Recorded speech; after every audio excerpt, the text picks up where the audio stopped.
Welcome, everyone. This is, of course, it's Talent Experience Live, coming to you live every single Thursday, noon Eastern time. I'm sorry that I missed you last week. I was out in Vegas, as you saw, but I am back, and so is my voice.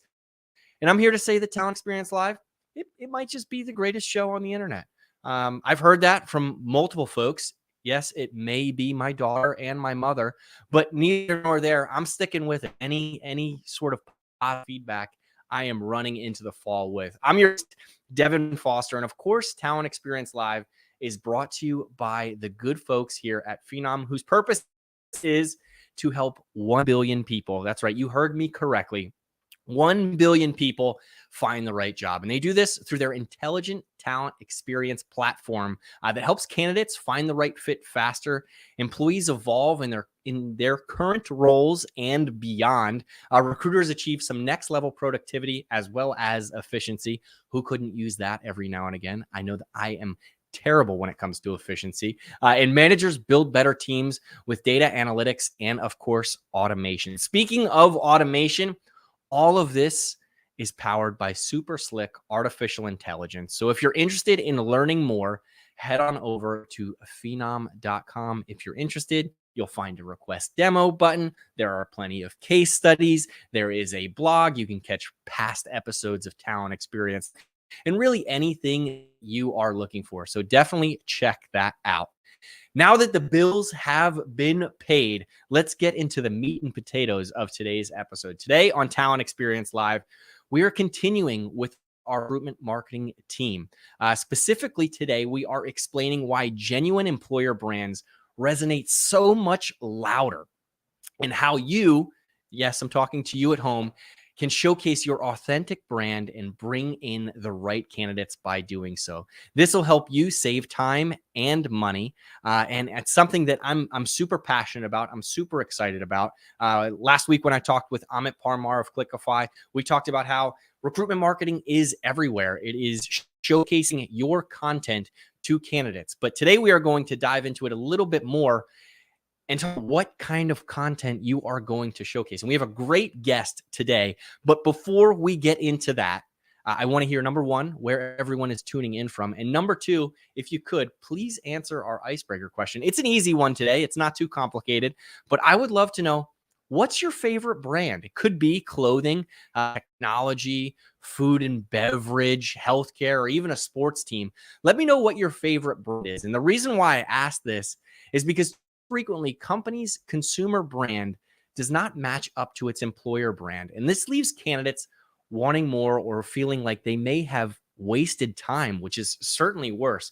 I know my favorite brand right off the bat has to be Apple. I love their products. I love how everything integrates together. It's all connected. My Apple Watch pairs with my headphones, which pairs with my laptop, which pairs with my actual phone, and everything in between. But even more than that, I love their marketing. I love how they showcase how unique what they're, maybe it isn't unique. Maybe they just do a great job of marketing, but how genuine and unique things feel. So let me know where or what your favorite brand is and where you're tuning in from. But as you answer that, let's dive into today's topic. Nobody wants to waste any time on interviews. We talked at the top of the show about recruiters being more efficient, and what could be less efficient than hopping onto an interview, having a 15-minute, half hour, even an hour conversation where you can tell from the get-go that it's just not going to work out. It won't go past that first round or second round. And the cost of replacing an employee who's not a good fit, who maybe makes it through those rounds, it's expensive, right? So why promote an employer brand that doesn't ring true? Today, we have a very, very special guest joining us today. We have CEO and founder of Cave, Jordan Scheltgen, which is a content marketing agency helping businesses connect with their customers through custom content and delivery. So without any further hesitation, let's bring Jordan onto the program.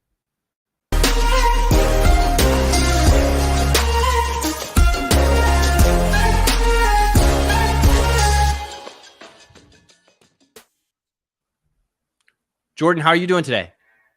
I am doing great, Devin. Doing great. What about yourself? Yeah, I'm doing all right. I think this is my third cup of coffee, and I had a Red Bull this morning, so I'm feeling a little wiry.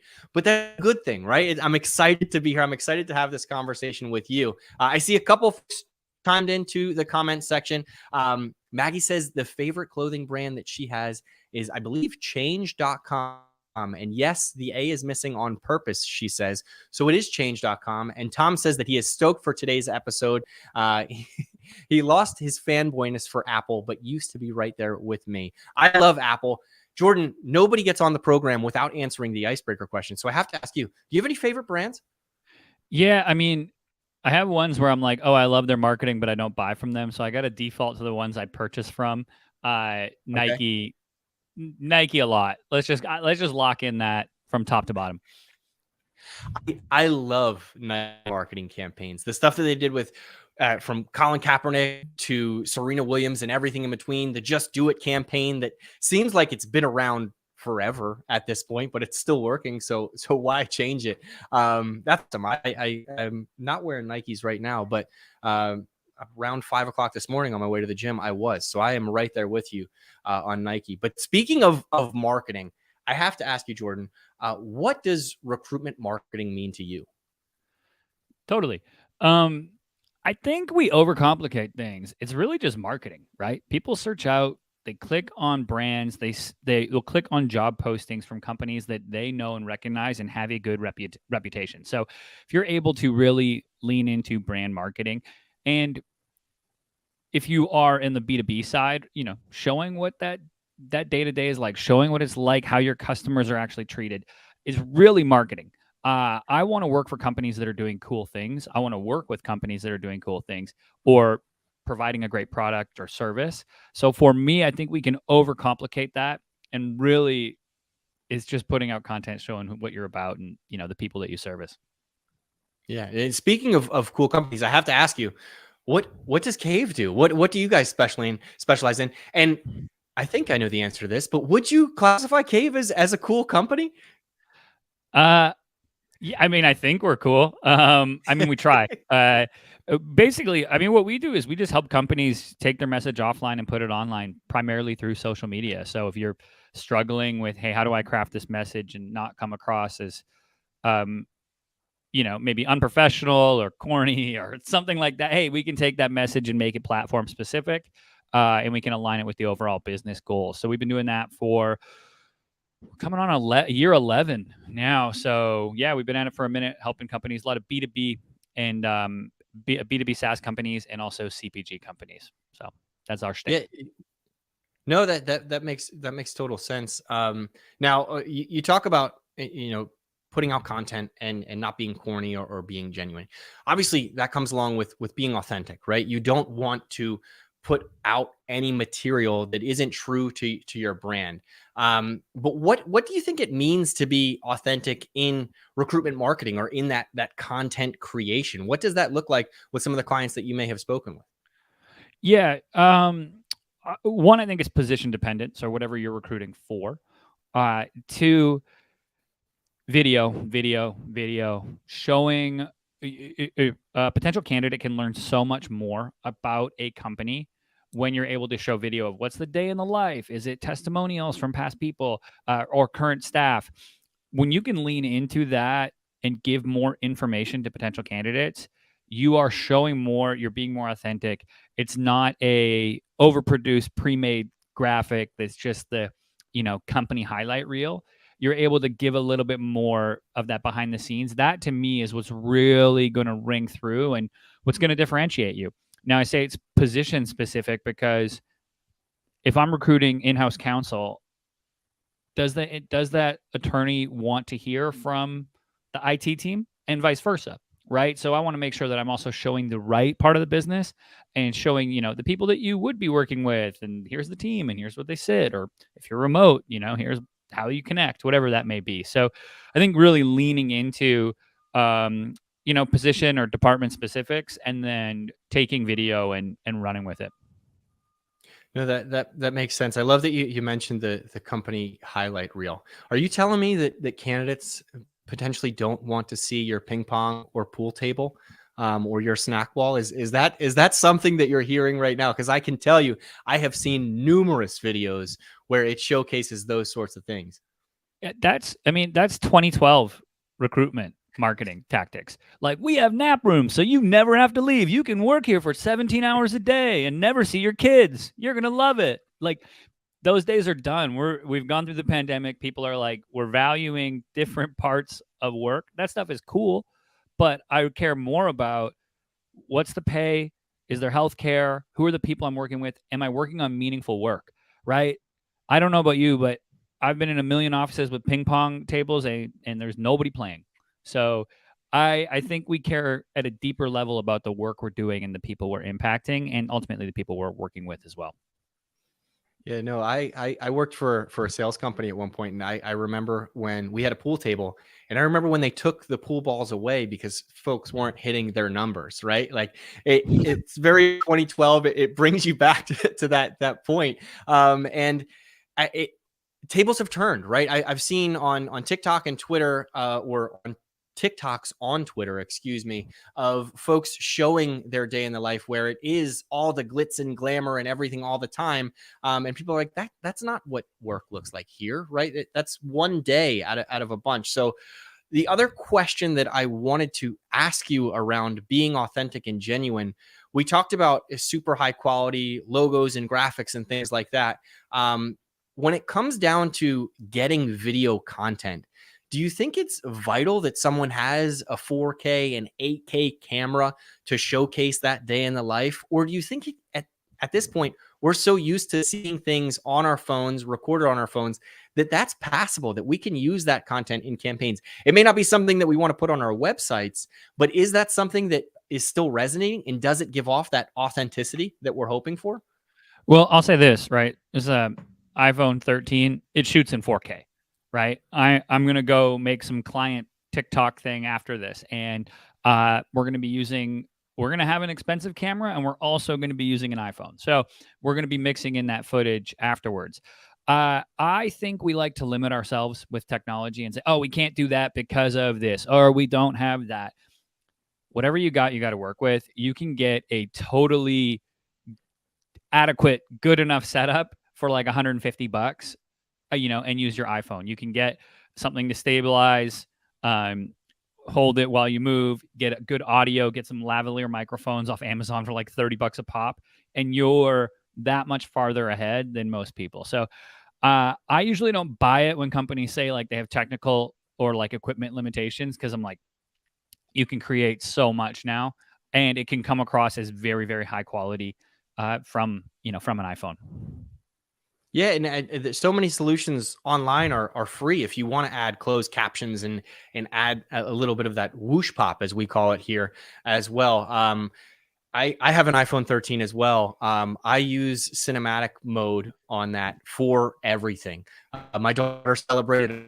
Got it, of her blowing out the candles and the whole nine, and I was like, wow, this looks really, really good. So I appreciate that feedback. Of people blaming technology and not having the equipment there. It's quite frankly not true in today's day and age. And if it is a little bit grainy or something, I think we're all used to that, right? At this point. But if you're shooting on an iPhone or top of the line Android, I've talked about Apple too much. I have to give some respect to the green text messages out there as well. It'll still come off as being authentic. But one thing that you mentioned a little bit before we dove into the camera stuff was salary, right? Transparency around that.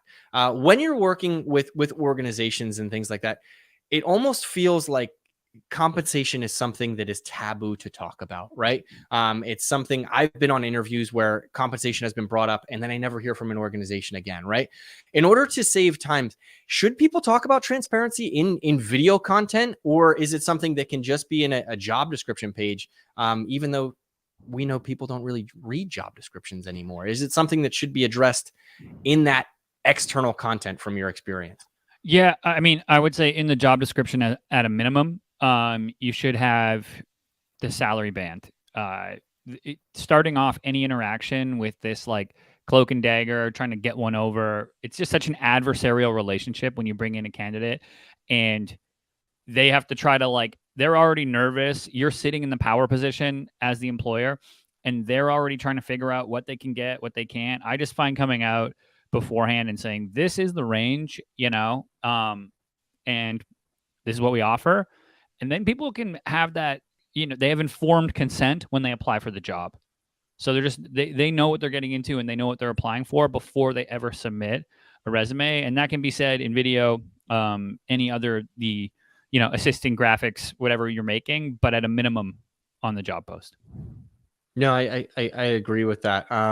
And the research is out there, right? There are organizations like, Glassdoor and other, companies where you can review jobs and post what salary ranges are. So why continue to hide it? Why aren't companies, being more straightforward with this? And I think that's something that hopefully organizations take with them today and move on, because even if you get somebody for, a lower salary expectation that you want them for, at the end of the day, eventually they're going to look for what they want to be paid, right? That compensation that they're trying to get. So I appreciate you sharing that. The other thing that we talked about a little bit, and I want to ask you the difference of showing a company's, potentially their highlight reel and showcasing what company culture looks like. Company culture is something that is huge in today's day and age. And I know a trend that everyone's talking about is culture ads and thing along those lines. How do you genuinely show your culture, or potentially where you want your culture to be if you've identified an issue?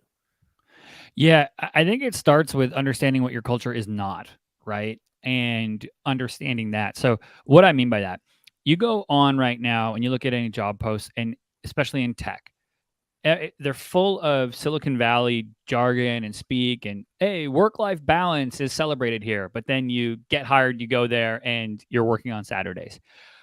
I'd much rather have a company just be like, look, we work hard, but there's a lot of cash incentives involved. Yep. This is what you're going to get into when you get here, because then you're going to attract the right people who, or the people who are, motivated by that cash incentive. So I just don't like when I see companies promoting things they're not, right? Hey, if I told you, Devin, I'm amazing at basketball, I'm the best, you got to recruit me for your 5-on-5 team, and then I show up and I'm airballing everything and I can't tie my shoes, right? Even if you're gonna be like, you might be nice to my face, but you're gonna be like, this guy can't hit a jumper to save his life, right? And I'm probably not gonna get invited to the next 5-on-5. So I think that just kind of representing who you really are to the best that you can, right? People want to know, we all do it. Apply on a job, you scroll right to the bottom, right? Okay, yeah. Integrity, all these things are important, sure. I want to know, what are the requirements for me to get employed, and what am I going to get paid? And what's the comp, what's the work like? Then I'm probably going to go to Glassdoor. I'm probably going to start to poke around. I'm going to start to look at, hey, how long has this position been open for, right? I'm going to do my own due diligence and not take your word for it on just the job posting on what it's like to work there. So I think the company gets the choice to either present who they are in that, or and have it align with what else is out there, or I'm just going to go find that out for myself anyways and be like, all right, well, that's kind of BS. And then I'm going to keep it moving. Yeah, no, and it's a two-way street, right? When I've spoken to recruiters in the past, like they've told me, these terrible stories about how folks lie on their resume and how, they say that they're super experienced and they have a fantastic jump shot, to your point, and then they get to the organization and they don't meet expectations, and then no one's happy at the end of the day, right?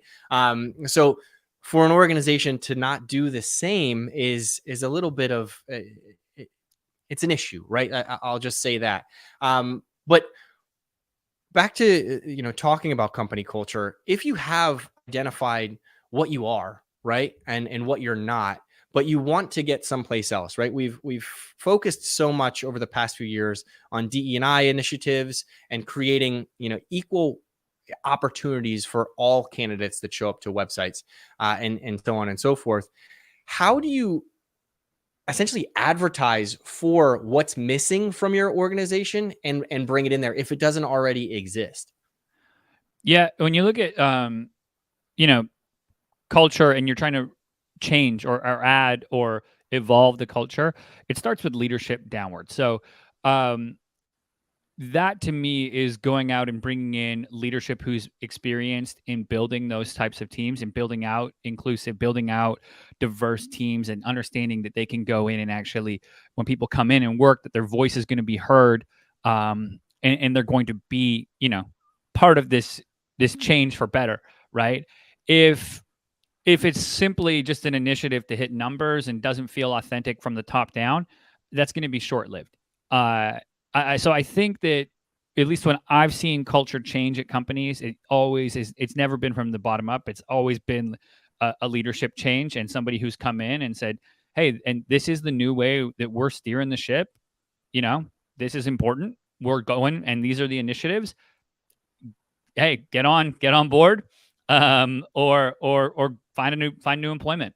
And that has been something that you see permeate through. Like, I played college sports, had a couple coaches come in. Each coach had different things. Some coaches were great leaders. Some coaches were not so great. The ones who were great and turned it around, they came in and said, "Hey, the boat's going this way. I'm steering it, and it's going for better. And this is the new standard and how we're going to operate. If that doesn't mesh with you, there's a program down the road you can transfer to. My door's open and you can sign."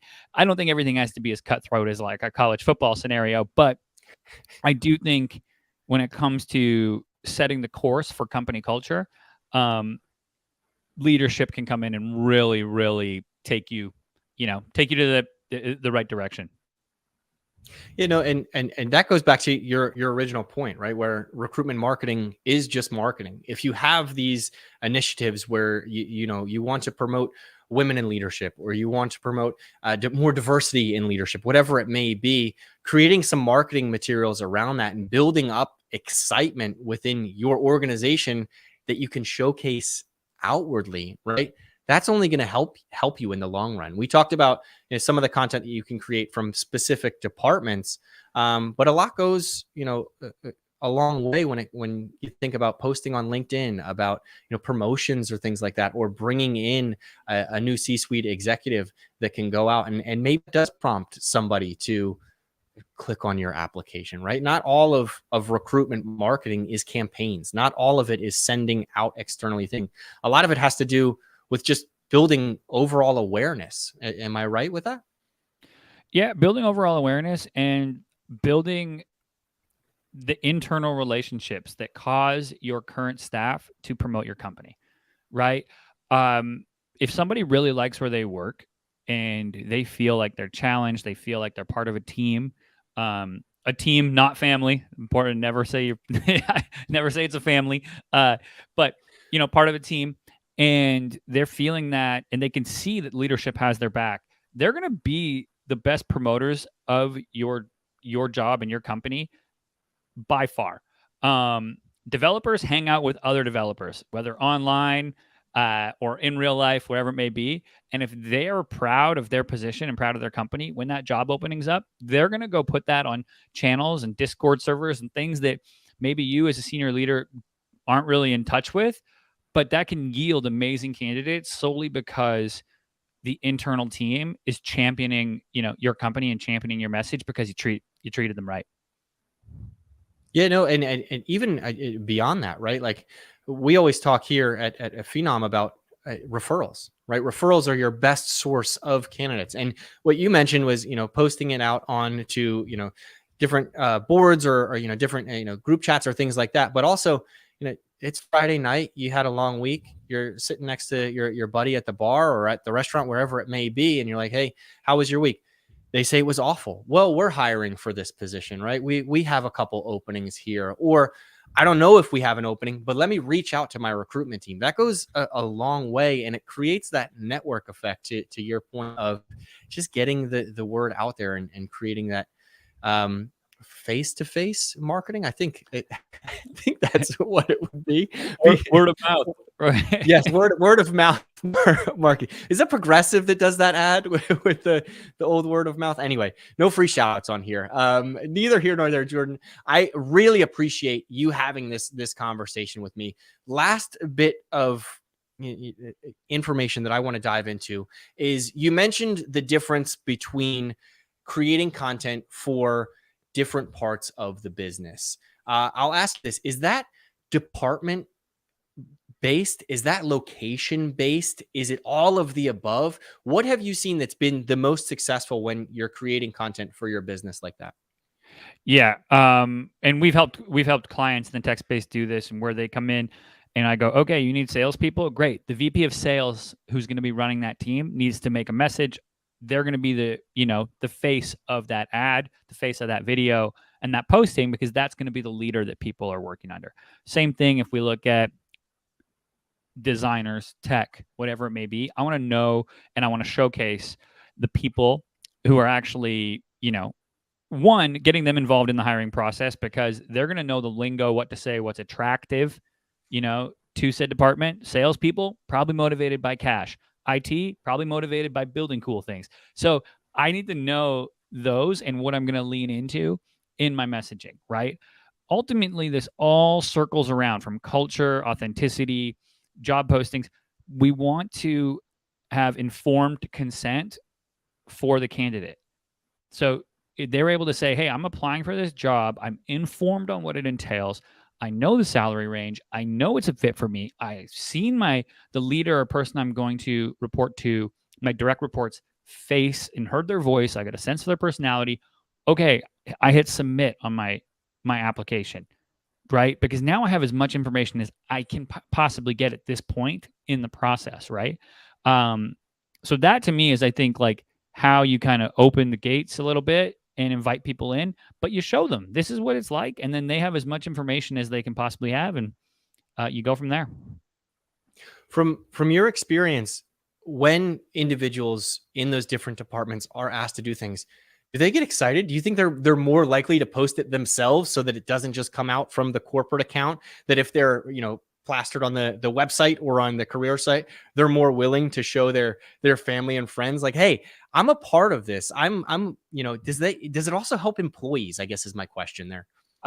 Sometimes. So this is personality dependent in your organization. Not everybody's going to want to be, on camera. That's great. Hey, I want you to just share a post and type up a thing on top of the post on your LinkedIn. I don't need you to record. If that's not your jam, all right, I'm going to work with you. If there is a super charismatic person who's, in the department, all right, hey, let's take advantage of that, and get that person on camera. I find that as people do things like this more frequently, they're able to see the return with more candidates, and it really prompts them to do it again. Two, they realize that, like, those fears of being on camera that a lot of people have are largely unfounded once you hit publish. That's fair. Well, I want to thank you for your time. Last question. If you have one piece of information that you want to leave the audience with today about recruitment marketing, or as you put it, marketing in general, what would that be? Just don't copy paste your company description from post to post. Like, just, if you really want to hire and have people in and make this investment in them and have them make an investment in you, spend the 10 minutes and write the job description, from scratch. And on top of that, run it through the Flesch-Kincaid reading assessment and make sure it's not over a 6th grade reading level. It's just, that's going to be easier to understand. Your writing's going to be better. Everything should be at a 6th grade reading level. I know that sounds wild, but clarity is what you're going for. So it's called the Flesch-Kincaid writing evaluator. Throw it in there. That will tell you where you stack up and how well people can understand what you're trying to say and what you're trying to get across. Yeah, make it short, sweet, and simple, right? That's at the end of the day, people, some of us read still, but a lot of people are just looking at snippets of things. That's why bullet points are so popular in job descriptions. I used to copy and paste, Jordan, and I made quite a few mistakes, whether it be emails, job postings, spelling errors, the whole nine. So we should have had this conversation sooner. Maybe I would still be a recruiter, but but neither here nor there. Jordan, I appreciate the time. Before we go, where can folks go to learn more about Cave? How can they talk to you about their marketing or recruitment marketing efforts? Where can they find you? Yeah, we're a couple places. You can head to cavesocial.com. You can also find me on Twitter, just at my full name there. And if you want to learn anything with marketing, I sit with executives every week on a show called Mind Your Marketing, a podcast where we get into what it's like to kind of, run the head of marketing in companies. So you can find me in a bunch of places, but yeah, cavesocial.com is probably the best way to navigate through. Awesome. Well, thank you so much for taking the time out of your day. I appreciate it. Look forward to having conversations with you in the future. If you want more information, Jordan told you where to find it. And I hope you have a great day, man. Thank you. Cheers, man. That was Jordan Scheltgen of Cave, talking all about recruitment marketing, being genuine, being authentic, how it will save you both time and money in the recruitment process. Nobody wants to bring in somebody that isn't going to be a long-term solution at your organization. Our CHRO, Jess Elmquist, talked about a few weeks ago on a webinar about long haul hiring. Nobody wants to hire somebody for the short term. Excuse me. You want to hire people that are going to be with your organization for a long time and help it grow and allow them to grow with your organization as well. And it starts with recruitment marketing in the beginning. So definitely, if you missed any of today's episode, it will be replayed on LinkedIn as well as on YouTube. You can find it there. This 4 weeks that we are having is going to be all around recruitment marketing. Last week, I chatted with Amit Parr at HR Tech in Las Vegas. This week, obviously, talked with Jordan Scheltgen at Cave. Next week, we are talking with some folks at ChemMed. They are going to dive into what they are doing, specifically with Phenom on their recruitment marketing strategy. So we are going to figure out how they're finding top-level candidates. And then, of course, the following week, which I believe would be October the 8th. I could be wrong there. I should have checked my calendar beforehand. We are going to have a special guest from Phenom to talk about how this can all be done through your CRM. If you don't have a Phenom CRM, fear not. We are going to talk very high level about strategies and what to do with some of that content that Jordan was talking about today. In the meantime, I hope everyone has a wonderful rest of their Thursday. Enjoy the weekend. Football starts tonight, so the weekend starts tonight, in my opinion. But it doesn't. It starts Friday. We all know this. Excuse me.